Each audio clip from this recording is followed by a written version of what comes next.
صرف 5 منٹ کا مدرسہ قرآن و حدیث کی روشنی میں 1 رمضان المبارک۔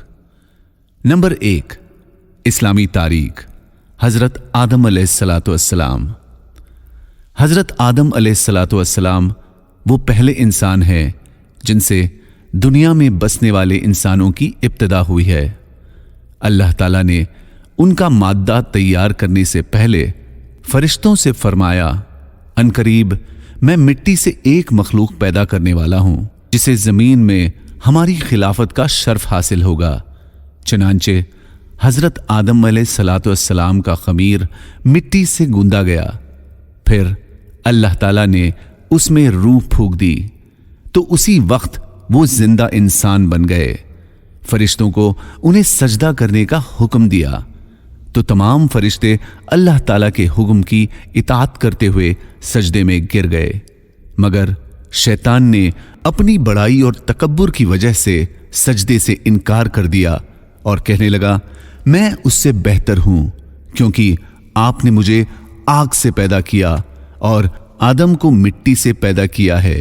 اس طرح شیطان ہمیشہ کے لیے اللہ کی لعنت کا مستحق بن گیا۔ پھر اسی وقت سے وہ حضرت آدم علیہ السلام اور ان کی اولاد کا دشمن بن گیا۔ نمبر 2، اللہ کی قدرت۔ زمین۔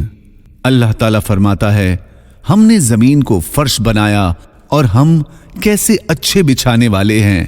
ذرا غور کیجئے، اللہ تعالیٰ نے زمین کا کیسا اچھا بستر بچھایا ہے جس پر ہم آرام کرتے ہیں۔ اس بستر کے بغیر ہمارے لیے رہنا دشوار تھا۔ پھر ہمارے لیے زندگی کی تمام ضروریات، کھانے پینے، اناج، غلے اور میوے کے لیے زمین کو خزانہ بنایا۔ پھر اس زمین پر رہ کر سردی گرمی سے حفاظت بھی کر سکتے ہیں، اور بدبودار اور مردار چیزیں جن کی بدبو سے ہم کو سخت تکلیف ہوتی ہے، ایسی چیزوں کو ہم زمین میں دفن کر کے خراب ہوا کے اثر سے محفوظ ہو جاتے ہیں۔ بلا شبہ زمین کا اتنا لمبا چوڑا بستر اسی خالق و مالک کی کاریگری ہے۔ نمبر 3، ایک فرض کے بارے میں، زکوٰۃ ادا کرنا۔ حضرت عبداللہ بن مسعود رضی اللہ عنہ ارشاد فرماتے ہیں کہ ہمیں نماز قائم کرنے کا اور زکوٰۃ ادا کرنے کا حکم ہے، اور جو شخص زکوٰۃ ادا نہ کرے اس کی نماز بھی قبول نہیں۔ نمبر 4، ایک سنت کے بارے میں، سحری کھانا۔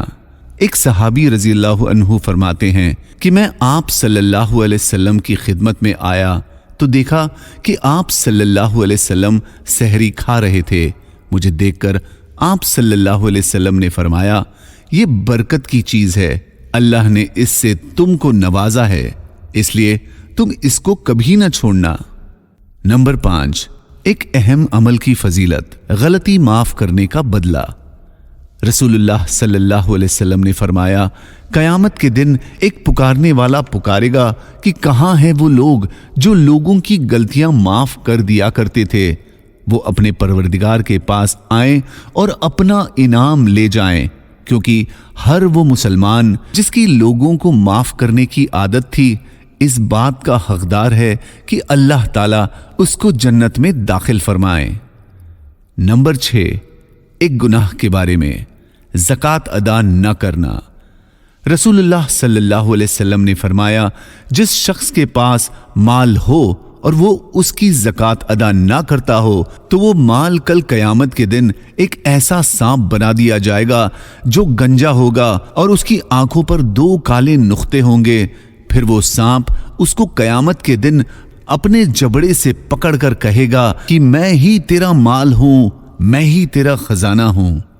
نمبر 7، دنیا کے بارے میں، دنیا کی بہترین نعمت۔ رسول اللہ صلی اللہ علیہ وسلم نے فرمایا، جس شخص کو اچھی صورت، اچھے اخلاق اور نیک بیوی نیز سخاوت کرنے والا دل عطا فرما دیا گیا ہو، وہ شخص ایسا ہے گویا کہ اسے دنیا اور آخرت کی بہترین نعمت عطا فرما دی گئی ہے۔ نمبر 8، آخرت کے بارے میں، دوزخی آپس میں جھگڑیں گے۔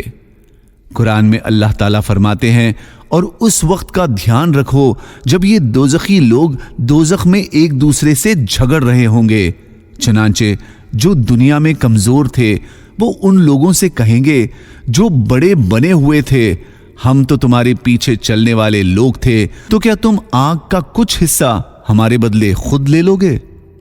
نمبر 9، طب نبوی سے علاج، گردے کی بیماریوں کا علاج۔ رسول اللہ صلی اللہ علیہ وسلم نے فرمایا، پہلو کے درد کا سبب گردے کی نس ہے، جب وہ حرکت کرتی ہے تو انسان کو تکلیف ہوتی ہے، پس اس کا علاج گرم پانی اور شہد سے کرو۔ نمبر 10، قرآن کی نصیحت، اللہ کسی پر ظلم نہیں کرتا۔ اللہ تعالیٰ فرماتا ہے، جو کوئی نیک عمل کرتا ہے وہ اپنے ہی فائدے کے لیے کرتا ہے، اور جو کوئی برائی کرتا ہے وہ اپنے ہی نقصان کے لیے کرتا ہے، اور تمہارا پروردگار بندوں پر ظلم کرنے والا نہیں ہے۔